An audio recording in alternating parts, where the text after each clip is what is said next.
Nous étions venus pour eux, nous les savions bien décorés et déjà très performants. Pourtant, quand le ronronnement lancinant des moteurs effectuant les tours de piste s'arrêta, sécurité oblige, et que dans le lointain apparurent les deux marquetypes bleu vif, arborant sur l'empennage et tout le long du fuselage les couleurs belges, l'émotion fut grande.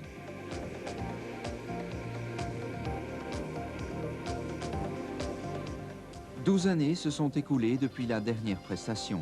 C'est en effet en 83 que le team des Swallows, constitué à l'époque de 3 avions, avait cessé d'exister pour des raisons budgétaires. Au cours des années 80, différents instructeurs pilotes en firent partie. Mais les plus connus furent les commandants Hellebout et Payer, qui perpétuèrent leur popularité respectivement en tant que pilote display C-130 et Alpha Jet.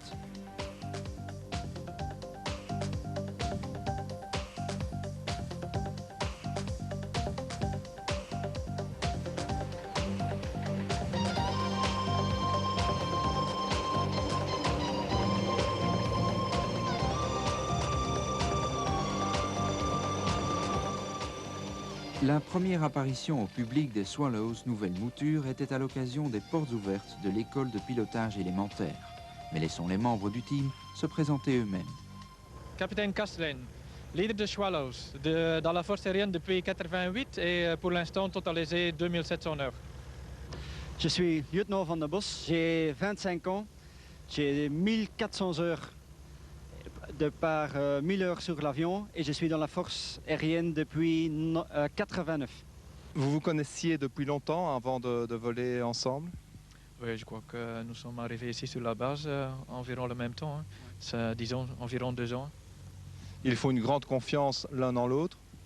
Oui, je crois que c'est important parce qu'il faut quand même mettre confiance dans son lead et dans son wingman, comme on vole à basse altitude. Je crois que c'est important. Quelle est votre fonction exacte au sein de l'équipe? Je suis wingman de la patrouille. Ça veut dire que je suis le lead et j'essaie d'être bien synchronisé avec lui. Suivre le leader et bien se synchroniser sur lui, voilà à quoi le wingman ou ailier va s'attacher durant tout le vol. Une confiance éperdue entre les deux pilotes est absolument nécessaire et obligatoire vu l'infime proximité qui les sépare. La moindre distraction ou erreur de pilotage serait fatale aux deux pilotes.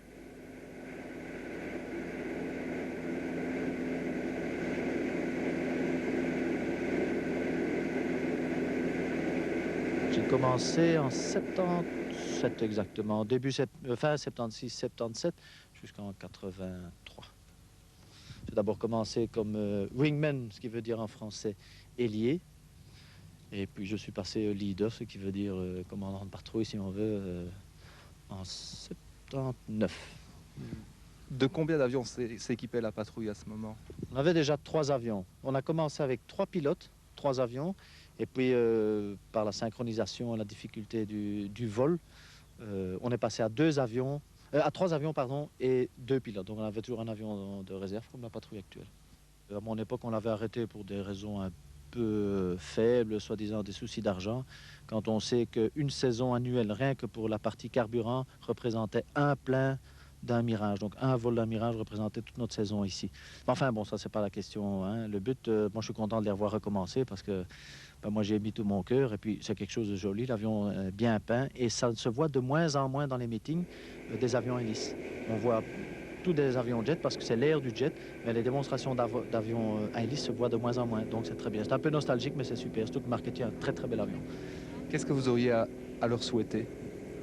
D'être aussi heureux que moi et d'en profiter autant que moi, de voler aussi longtemps que moi en démonstration, parce que c'est une discipline dangereuse, très sévère, il n'y a aucune faute qui est tolérée, mais qui donne tellement de plaisir, aussi bien moralement, je vais dire, que techniquement comme pilote.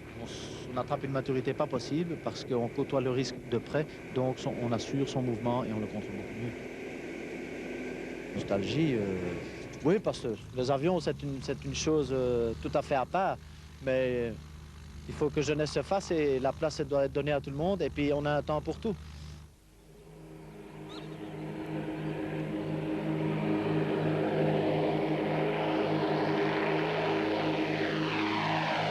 Comment devient-on pilote Swallows? Et ouais, bien, d'abord il faut être volontaire et puis c'est un choix qui est fait par notre supérieur, disons le commandant de la base, le commandant du groupe de vol et le CEO de l'escadrille. Et eux ont différentes raisons. Disons que certainement, on ne sait pas disons, ouais, les conditions exactes, mais à mon avis, c'est sans doute la disponibilité et en plus aussi l'expérience. Quand vous parlez de disponibilité, ça veut dire quoi? Ça veut dire qu'il faut être présent chaque jour et essayer d'entraîner chaque jour. Ça demande certainement pendant l'été, chaque week-end, et qu'on est parti pour des choses. Et pendant la semaine, il faut rester continuellement entraîné. D'abord, il faut s'entraîner chaque jour. Et on sait quand même de faire deux entraînements par jour. Mais ce n'est pas seulement l'entraînement, en fait, parce qu'il faut aussi donner l'instruction aux élèves. Alors, c'est quand même beaucoup de travail, oui. En plus de faire le show, vous êtes instructeurs tous les deux? Oui, normalement, c'est le primary job. C'est donner l'instruction et s'entraîner pour les swallows, c'est que la deuxième priorité, quoi. Mark et John sont tous les deux volontaires. Ils connaissent les obligations du métier de pilote démo et savent qu'ils doivent assurer leur vraie profession d'instructeur. Dans le but de s'entraîner encore et encore, ils se virent attribuer une 50aine d'heures de vol supplémentaires. Il y a aussi la conception du show. Toutes les figures sont simulées. I think you slightly find yourself a little bit behind. So I keep the aircraft well vertical, so you have to give you sufficient time to get in line atop. De longues concertations et simulations sont indispensables tant pour la faisabilité des manœuvres que pour veiller à l'esthétique du show. La piste en général sert d'axe et de point de repère pour les figures. Le public étant éloigné de cet axe, il faut tenir compte des effets d'optique.